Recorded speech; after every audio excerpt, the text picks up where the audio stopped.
안녕하세요. 김용석입니다. 문서 작성뿐만 아니라 모든 기획 업무에서 자료 수집과 정리는 필수입니다. 너무 정신없이 닥치는 대로 하다 보면 몇 년이 쓱 지나가 버리죠. 오늘 이 자리에서 자신의 자료 수집에 대한 습관과 환경을 돌아보는 시간을 가질까 합니다. 인터넷이 없던 시절 저는 첫 직장에 취직했습니다. 중요한 보고서를 쓰기 위해선 팀원이 모두 자료를 구하러 가야 했죠. 도서관이나 서점에 가서 복사하거나 손으로 적어왔습니다. 움직일 수 있는 시간은 한정적이었기 때문에 헛수고하지 않으려면 필요 자료와 동선에 대한 계획을 세우고 출발해야 했죠. 장소에 도착해서 자료가 없다는 것을 확인하면 재빨리 단념하고 다음 장소로 이동했습니다. 그래서 그 자리에서 자료를 자세히 읽을 시간이 없었죠. 대충 살펴보다 비슷하면 자료를 복사하기 시작했거든요. 그로부터 십수년이 지났습니다. 이제는 인터넷에서 웬만한 자료를 손쉽게 구할 수 있게 됐죠. 그런데 어느 날 곰곰이 따져보니 그때보다 훨씬 더 빠르게 자료를 습득할 수 있음에도 보고서를 쓰는 속도는 그리 빨라진 게 없다는 생각이 들었습니다. 인터넷의 바다에서 정처 없이 떠돌다가 그때만큼 시간을 소비하고 있었던 거죠. 인터넷 시대에서도 계획이 필요하다는 그런 사실도 깨달았습니다. 오늘 말씀드릴 자료 수집과 정리는 문서 작성 5단계에서 스탠스, 논리구조, 스토리텔링에 이르는 기획 전 부분에 걸쳐서 일어나는 작업입니다. 맨 처음 주제를 받아들게 되면 저는 전반적인 환경 파악을 위해서 빠르게 많은 분야의 자료를 대략적으로 탐색합니다. 이땐 주로 관계자들에게 구두로 물어보고 핵심만 받아 적어서 내용을 가늠하죠. 그리고 앞으로 이 주제를 어떤 방향으로 풀어갈지 판단을 내리게 됩니다. 첫 번째 단계인 스탠스죠. 여기까지 최초의 자료 탐색이 잠깐 일어납니다. 그리고 다음 단계로 넘어가서 본격적으로 자료 수집과 정리가 시작되죠. 자, 그 이유를 설명하기에 앞서서 우리의 자료용리 습관을 한번 체크하고 넘어가기로 하죠. 이건 사실 제 얘기입니다. 여러분들에게도 해당되는지 한번 생각해 보시죠. 자, 온라인에서만 읽고 만다. 그리고 나중에는 어디서 읽었더라? 잘 못 찾겠다. 많이 수집한 것 같은데 나중에 보니까 어느 부분이 펑 하고 비더라. 아, 내가 찾은 것보다 더 좋은 자료가 존재했었고 남들은 다 알고 있었다. 어딘가 저장해놨는데 도저히 못 찾겠어. 다시 찾아야겠다. PC 앞에 앉아 있을 때만 가능하다. 돌아다닐 때라든가 다른 장소에서는 되질 않는다. 그냥 정처 없이 딱히 목적 없이 잡히는 대로 그냥 읽다 치운다. 자, 어떻습니까 여러분? 이 6가지 중에서 절반 이상의 항목에 여러분들이 해당된다면 나의 자료 수집 방법을 한 번쯤 정비해보고 넘어가는 것이 좋겠습니다. 첫 번째는 자료를 발견하자마자 즉시 스크랩을 했어야 했죠. 그리고 계획 없이 무작정 수집하면 중복되는 것만 잔뜩 수집할 수도 있습니다. 계획이 있으면 어디까지 수집되었는지 알 수 있거든요. 해당 분야의 유력 출처 리스트를 만들어 보는 것도 도움이 됩니다. 꼭 다시 수집하러 가게 되거든요. 그리고 같은 보고서의 자료는 한 군데 집중시켜야 헤매지 않습니다. 그리고 자료 수집에 모바일을 적극적으로 활용할 수가 있습니다.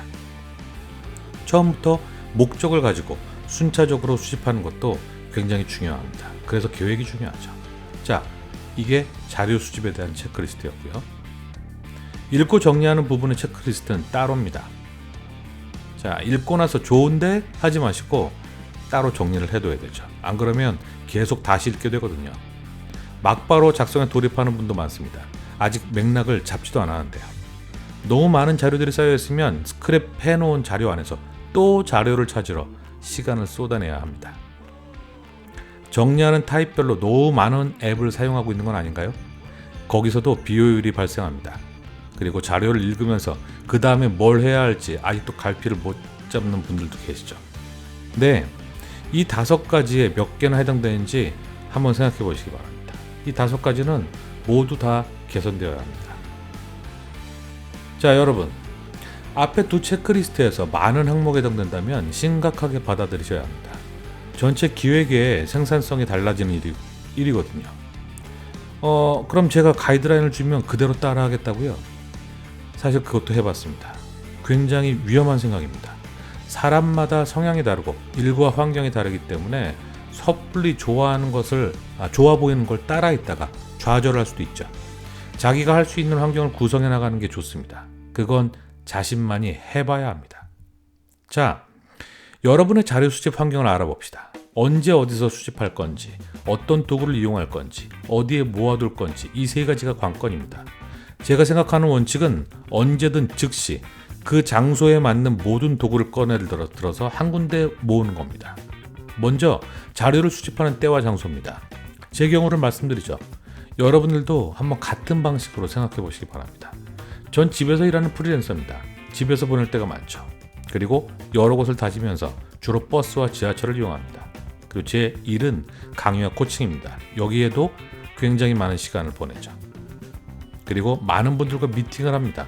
또 뭔가 있을까요? 뭐 화장실 같은 거요? 네. 자, 이 장소에서 사용할 수 있는 제가 가진 도구들은 이렇습니다. 집에선 데스크탑 컴퓨터, 노트북, 타블렛, 노트, 스마트폰. 화장실에선 기껏해야 스마트폰이겠죠.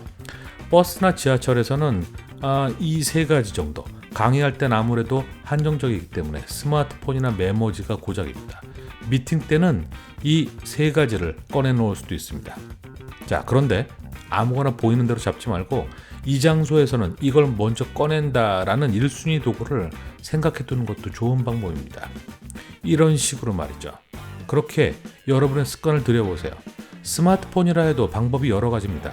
사진을 찍을 수도 있고 녹음을 할 수도 있고 메모장을 열어서 타이핑할 수도 있습니다. 저는 한자리에 앉아서 억지로 구상을 하는 것보다 요즘은 버스를 타고 경치를 보면서 뭔가 생각하고 아이디어를 그때그때 조금씩 스마트폰에 적어 놓는 게 굉장히 큰 도움이 됩니다. 이렇게 적은 걸 어떻게 할까요? 같은 주제에 대한 자료면은 한 군데로 모으는 것이 좋겠죠. 전 주로 에버노트를 사용하고 보조로 드롭박스를 사용하는데요. 여러분들은 자신에게 편한 방법을 사용하시기 바랍니다.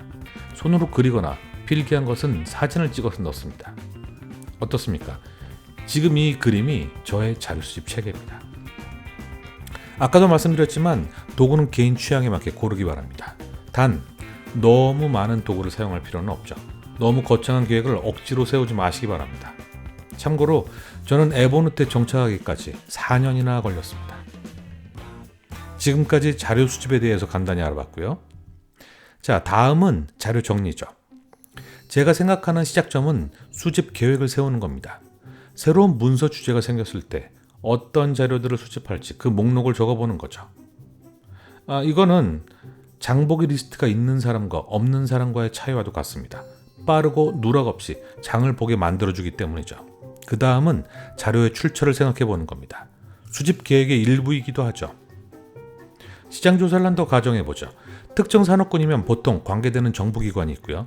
협회, 관련 산업을 전문으로 하는 간행물, 매거진, 신문 등이 있습니다. 관련 전문가의 블로그도 있고 일반 신문 등도 한몫하죠. 산업군에 특화된 리서치 기관도 있습니다. 처음부터 만들어도 되고요. 구글 등을 통해서 스크랩한 출처를 쭉 적어 놓으셔도 도움이 됩니다. 자, 만약에 비슷한 보고서를 반복해서 써야 한다면 체크리스트를 만들어 두고 쓰는 것도 좋습니다. 수집 계획을 처음부터 세우지 않아도 중간부터 시작할 수가 있죠. 이렇게 세 부분을 생각해 본 다음에 다음 목적을 가지고 자료 수집에 들어갑니다. 자, 자료 수집을 다 하고 나면 읽겠죠? 읽기만 해서 끝내지 말고 수집 계획에 주요 내용을 적어 넣으면서 읽어보시기 바랍니다. 시간이 훨씬 단축되죠. 대략적으로 수집 계획 노트에 정보가 다 들어차면 A4지 10장, 20장은 기본적으로 넘어갑니다. 그걸 바탕으로 해서 플롯의 여러 시나리오를 설계하죠. 자, 지금까지 대략 5개 정도의 노트가 나왔죠. 여기에 더해서 자료를 읽으면서 중요하고 중요하지 않은 자료들을 분류해 놓으세요. 그리고 자료를 어떤 식으로 쌓아놓고 선별할지 자신만의 정리 원칙을 세워놓는 것도 좋습니다. 자, 이 그림 전체를 여러분들의 것으로 그리고 계속 변화를 주면서 습관화하는 거죠. 가장 중요한 수집 계획에 대해서 좀 더 얘기해 보겠습니다. 지금 보시는 이런 형태가 수집 계획입니다. 어떤 자료를 찾아야 할지 백지 상태에서 그냥 그려보는 거죠. 형식이 구애받지 마시고요. 구체적인 대상을 그냥 적어 넣으세요. 많아도 좋습니다. 가능한 폭 넓게 생각하십시오. 생각의 폭이 여기에서 반쯤은 정해집니다. 자료 조사가 끝나고 정리가 시작되면 이 노트도 이런 식으로 계속 업데이트 되는 겁니다. 제가 아까 말씀드렸죠. A4지 10장에서 20장까지 확장이 된다고요. 여러분들은 앞으로도 기획을 계속 하실 거죠?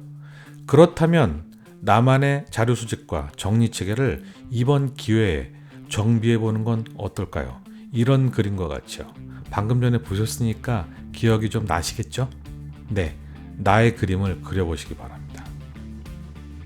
오늘은 제가 생각하는 자료 수집과 정리에 대해서 대략적으로 알아봤습니다.